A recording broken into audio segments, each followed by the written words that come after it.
U godini na izmaku zvanično je otvorena kancelarija ADF-a kojoj su prisustvovali članovi stranke, ali i sam predsjednik Demokratske fronte Željko Komšić. Uz kašnjenje više od pola sata Komšić je naveo loš putni pravac Sarajevo-Prijedor, ali i da je platio parking kartu kao svaki građanin.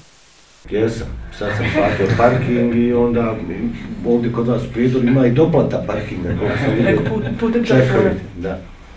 Obraćajući se prisutnima, predsjednik Demokratske fronte Željko Komšić je uvjerio sve prisutne da ova stranka neće odustati od svojih osnovnih programskih principa, među kojima su poštivanje Ustava i zakona, jednakost svih ljudi i građana ove zemlje bez obzira na njihovu nacionalnu pripadnost, te borbu za svakog dobrog čovjeka, ne čekajući da iko drugi kroji sudbinu naše zajedničke zemlje Bosne i Hercegovine. I to da je razvijamo na jedan način da će ona biti otvorena za sve. Dakle, bez obzira ko su ljudi, šta su, kako se zovu, ova stranka želi i ima ambiciju da od svih ljudi u Bosni i Hercegovini pravi, tako da kažem, prijatelje ove ideje.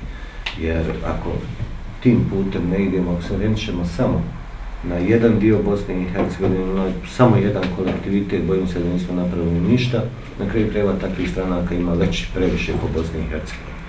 Mi imamo ambiciju biti bosansko-hercegovačka stranka u punom značenju te riječi. Na današnjem prijemu iznesena je trenutna slika stanja i djelovanja stranke u Prijedoru, te određen pravac djelovanja Demokratske fronte na ovom području u narednom periodu.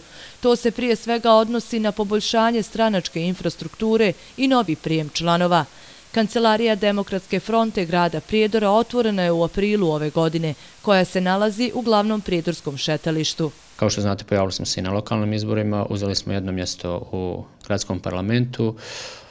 Od danas i zvanično će svi naši birači i građani Prijedora imati adresu u najužem centru grada Prijedora gdje će moći svakodnevno u vremenskom periodu od 9 do 13 časova da dođu, da razgovaraju sa članovima Demokratske fronte, sa aktualnim odbornikom u gradskoj skupštini, da iznesu svoje prijedloge, ideje, razmišljanja o radu gradskog parlamenta i naravno da predlože neke teme o kojima bi se trebalo raspravljati u gradskom parlamentu. Komšić je uputio čestitku povodom nove godine u kojoj kaže da ova godina na isteku većim dijelom ispunila očekivanja koja su imali, ali da su očekivanja dosta veća u narednoj godini.